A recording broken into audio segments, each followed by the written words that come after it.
Hello everyone, ఈ వీడియోలో చూపిస్తున్న కోట్ అనేది సింపుల్గా ఎలా డిజైన్ చేసుకోవచ్చు అనేది ఇప్పుడు చూపిస్తాను. ఫస్ట్గా నేను ఫ్యాబ్రిక్ని 4 ఫోల్డింగ్స్ చేస్తున్నాను. లెంత్ వచ్చేసి 10 ఇంచెస్ ఖర్చులతో తీసుకుంటున్నాను. ఫుల్ షోల్డర్ 4.5, అలాగే ఆర్మ్ డౌన్ కూడా 4.5, చెస్ట్ వచ్చేసి 5.5, అలాగే వేస్ట్ కూడా 5.5 తీసుకొని ఎక్స్ట్రా సీమ్ అలవెన్స్ కోసం 2 ఇంచెస్ అనేది తీసుకుంటున్నాను.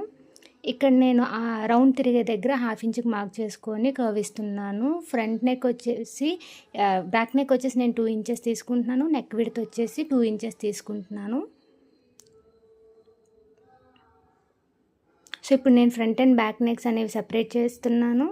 సో ఫ్రంట్ నెక్ వచ్చేసి నేను వీడియోలో చూపిస్తున్నట్టు 1.5 నెక్ డీప్ అనేది పెట్టుకొని అక్కడ నుంచి వీడియోలో చూపిస్తున్న షేప్ అనేది ఇస్తున్నాను. సో అక్కడ నుంచి నేను స్కాలప్స్ అనేవి వీడియోలో చూపిస్తున్నట్టు ఫ్రీ హ్యాండ్తో అనేది నేను మార్క్ చేసేస్తున్నాను. సో మార్క్ చేసిన తర్వాత వీడియోలో చూపిస్తున్నట్టు కట్ చేస్తున్నాను. సో ఇది ఫుల్ వీడియో మీకు కావాలి అంటే మన ఛానల్లో ఉంది, ఒకసారి చెక్ చేయండి. సో ఇలాగా సెపరేట్ చేసుకోవాలి. పార్ట్స్ అనేవి సెపరేట్ అయిన తర్వాత మెయిన్ ఫ్యాబ్రిక్ మీద లైనింగ్ ఫ్యాబ్రిక్ అనేది ప్లేస్ చేసుకొని వీడియోలో చూపిస్తున్నట్టు స్కాలప్స్ అనేది కరెక్ట్గా మనకు టర్న్ అయ్యేటట్టు ఇలా స్టిచ్ చేసుకోవాలి.